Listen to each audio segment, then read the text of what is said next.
بسم اللہ الرحمن الرحیم۔ السلام علیکم میرے پیارے دوستو، آج کی یہ جو میں ویڈیو بنا رہا ہوں یہ انتہائی اہم ویڈیو ہے۔ یہ ہر ایک کے لیے، ہر آدمی اس کو دیکھے گا، اس کے بعد سوچے گا، اس کے بعد چیک اپ کروائے گا تو اس کو پتہ چلے گا کہ یہ ہے کیا۔ یہ ہے جسم کے اندر انفیکشن۔ اس کو انگریزی علاج میں لیبارٹری ٹیسٹ میں ESR بولتے ہیں، یعنی لیبارٹری سے اس کا ٹیسٹ ESR کے نام سے ہوتا ہے۔ تو ویسے اس کا مطلب ہے کہ جنرل باڈی میں انفیکشن وہ کسی جگہ بھی ہو سکتی ہے۔ ESR سے مراد ہے کہ باڈی کے اندر کسی جگہ بھی انفیکشن ہو سکتی ہے، گردوں کے اندر ہو سکتی ہے، پیٹ کے اندر ہو سکتی ہے، جگر میں ہو سکتی ہے۔ TB والے جو لوگ ہیں خاص کر ان کو اس کا زیادہ مسئلہ ہوتا ہے۔ یہ کہیں پہ بھی جسم میں ESR جو ہے یہ بڑھا ہوا ہو تو اس کا مطلب ہے کہ ہماری باڈی میں انفیکشن موجود ہے۔ تو اس کا علاج جو ہے وہ انتہائی ضروری ہے۔ اس کی وجہ اور علامات جو ہیں وہ میں آپ کو بتا دیتا ہوں۔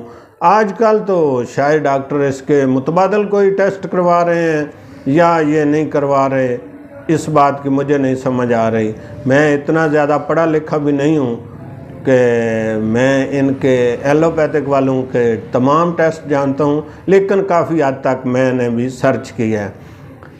یہ ہے کہ اگر باڈی میں ESR زیادہ ہو جائے، ESR بڑھ جائے تو اس سے کئی ایک مسائل پیدا ہو جاتے ہیں۔ آپ کا معدہ کام نہیں کرے گا، آپ کو بھوک نہیں لگے گی، آپ جب بھوک نہیں لگے گی تو آپ کمزور ہونا شروع ہو جائیں گے۔ اس سے معدہ بھی خراب ہوتا ہے، اس سے جگر بھی خراب ہوتا ہے، اس سے آپ کی نیند بھی ڈسٹرب ہوتی ہے۔ اس کے بڑھنے سے آپ کی شوگر بھی زیادہ ہوتی جاتی ہے۔ اگر کسی انسان کو شوگر ہے تو وہ کنٹرول نہیں ہو سکتی اگر اس کا ESR بہت زیادہ بڑھ جائے۔ یہ میں پہلے بھی شوگر پہ ویڈیو بنا چکا ہوں، اس میں بتایا گیا ہے کہ اس کا کیا ہوتا ہے۔ دوسرا اس کا ہے کہ ہر وقت سستی رہتی ہے، انسان جو ہے وہ سست رہتا ہے، اس کا کام کاج کرنے کو کوئی دل نہیں کرتا اور وہ مایوس رہتا ہے، ذہنی تھکاوٹ اس کو رہتی ہے، وہ کوئی تکلیف نہ ہونے کے باوجود بھی پریشان رہتا ہے۔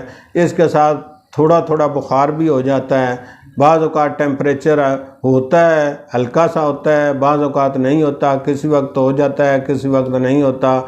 تو اس طرح پورے بدن میں تھکاوٹ رہتی ہے، اس کا کوئی کام کاج کرنے کو دل نہیں کرتا۔ یہ ESR کی علامات ہیں کہ یہ کیسے ظاہر ہوتا ہے۔ بعض لوگ جو ہیں جن کو تھکاوٹ ہوتی ہے وہ کوئی دوائی کھا لیتے ہیں، یہ پیناڈال کھا لیتے ہیں، اس سے بھی آپ کو تھوڑا ایکٹیو ہو جاتے ہیں۔ جس کو بھوک نہیں لگتی وہ کوئی بھوک والی دوائی کھا لیتا ہے، جس کو نیند نہیں آتی وہ نیند والی گولی کھا لیتا ہے۔ تو نہیں، اس طرح نہیں کرنا چاہیے۔ اگر آپ کو اتنے پرابلم ہو رہے ہیں تو پھر ڈاکٹر صاحب سے آپ مشورہ کریں، اپنا چیک اپ کروائیں، خاص کر ESR کا ٹیسٹ لیبارٹری سے کروائیں۔ میرے پاس جتنے مریض آئے ہیں، میں نے جس کا بھی ESR کروایا ہے، شاید 100 میں سے 4 بندے ایسے نکلے ہوں گے جن کا ESR نارمل ہو۔ باقی کسی کا 80 آ رہا ہے، کسی کا 90 آ رہا ہے، کسی کا 70 آ رہا ہے، 60 سے اوپر ہی آتا ہے۔ جس کا بھی ٹیسٹ کروایا ہے اس کا ESR 60 سے اوپر ہی آتا ہے، نیچے نہیں آتا۔ تو اس کی کئی ایک وجوہات ہیں، بڑھنے کی بھی وجوہات ہیں۔ یہ نہیں ہے کہ یہ ٹھیک ہو جائے دوبارہ نہیں بڑھ سکتا، یا آپ لوگ یہ کہیں کہ میں نے 1 سال پہلے ٹیسٹ کروایا تھا اس وقت میرا نارمل تھا۔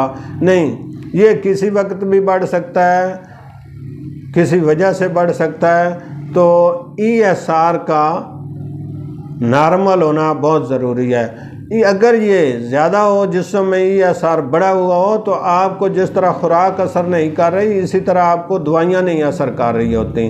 آپ لوگ کو کسی تکلیف کے معاملے میں کسی تکلیف کی وجہ سے ڈاکٹر صاحب کے پاس جاتے ہیں، وہ دوائی دیتے ہیں، ایک بار دوائی دیتے ہیں تو آپ کو تھوڑا فائدہ ہوتا ہے تو آپ خوش ہوتے ہیں، جب دوسری بار جاتے ہیں تو وہ پہلے سے بھی زیادہ تکلیف ہوتی ہے، تو آپ سمجھتے ہیں کہ شاید ڈاکٹر صاحب ہمیں گاہک بنا رہے ہیں۔ نہیں، جو ESR بڑھا ہوا ہے اس کی وجہ سے دوائی اثر ہی نہیں کر رہی، وہ دوائی بہت کم اثر کرتی ہے۔ تو اس طرح ESR کا نارمل ہونا بہت ضروری ہے تمام بیماریوں کے لیے۔ اگر کوئی بھی بیماری ہے اس کے لیے آپ دوائی کھا رہے ہیں تو ESR کا نارمل ہونا بھی ضروری ہے۔ اس میں آپ کو ایک کیس بتاتا ہوں کہ آج سے کئی سال پہلے ایک مریض آیا میرے پاس، اس کے ہاتھ یہاں تک، ہاتھ جو ہیں کونیوں تک وہ سوجے ہوئے تھے، یہ انگلیاں ایسے حرکت نہیں کر سکتی تھیں، یہ اتنی سوج چکی تھیں، یہ ٹخنے جو ہیں پاؤں کے یہ بھی سوج چکے تھے، پاؤں سوجے ہوئے تھے، وہ پیدل چل نہیں سکتا تھا، بہت مشکل سے وہ پیدل چلتا تھا یا سہارے کے ساتھ وہ پیدل چلتا تھا، ہاتھ سے وہ کوئی کام نہیں کر سکتا تھا، اس کو درد بھی ہوتا تھا۔ تو 6 مہینے اس کا علاج گینٹھیے کا ہوتا رہا، کئی حکیموں کے پاس گیا، کئی ڈاکٹروں کے پاس گیا، تو لوگ اس کو کہتے، ڈاکٹر صاحبان یا حکیم صاحب کہہ دیتے کہ آپ کو گینٹھیا ہے۔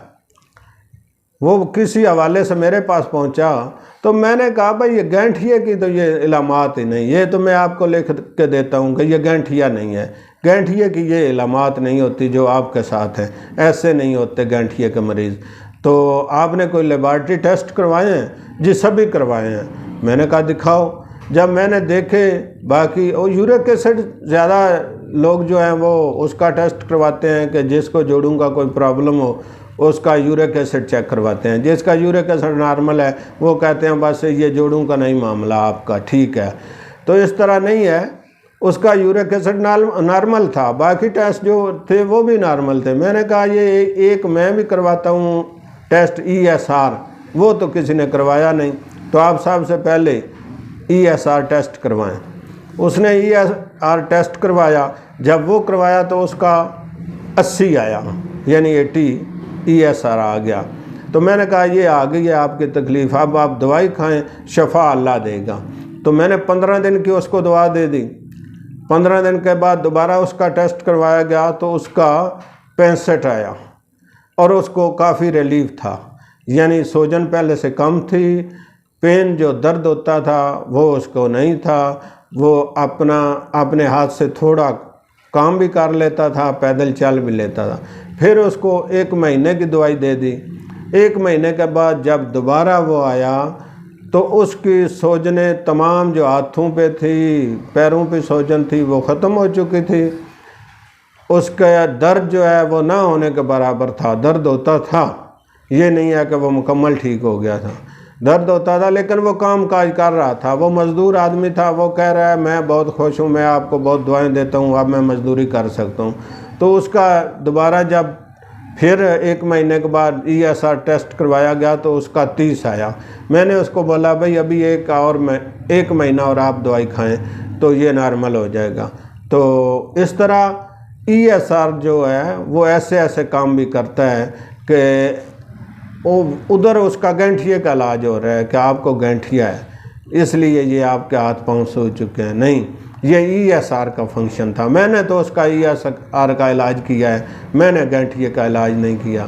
ESR جیسے جیسے وہ ڈاؤن ہوتا گیا ہے تو اس کو ریلیف ملتا گیا ہے، وہ پہلے سے بہتر ہوتا گیا ہے۔ تو اس طرح ESR ایک ایسا ESR کا فنکشن ہے جو کسی کو پتہ ہی نہیں چلنے دیتا، جیسے شوگر اندر بندے کو کمزور کرتی ہے ایسے ہی ESR بھی ہے۔ تو جن دوستوں کی شوگر کنٹرول نہیں ہوتی یا اس قسم کے مسائل ہوتے ہیں ان کو اپنا ESR کا بھی ٹیسٹ کروانا چاہیے، اگر وہ بڑا ہوا ہو۔ تو میں آپ کو یہ دعوے سے کہہ رہا ہوں، یقیناً کہہ رہا ہوں کہ ایلوپیتھک والے تو اس کا اینٹی بائیوٹک علاج کریں گے، اینٹی بائیوٹک جتنا وہ علاج کریں گے شاید ESR تو ڈاؤن ہو جائے، بہت مشکل ہے، بہت کافی دیر کے بعد جا ڈاؤن ہوتا ہے، اتنا اس کا معدہ اور جگر گردے خراب ہوتے ہیں۔ تو ہومیوپیتھک میں بغیر کسی سائیڈ ایفیکٹ کے اس کا 100% علاج موجود ہے۔ تو میری آپ دوستوں سے گزارش ہے کہ اگر کسی کا ESR بڑا ہو تو وہ میرے اس نمبر پہ رابطہ کر سکتا ہے اور میں آپ کو اس کا علاج بتاؤں گا اور میں یہ بات دعوے سے کہہ رہا ہوں کہ انشاءاللہ وہ ٹھیک ہوگا۔ تو میرا رابطہ نمبر ہے 0301 69 45 933۔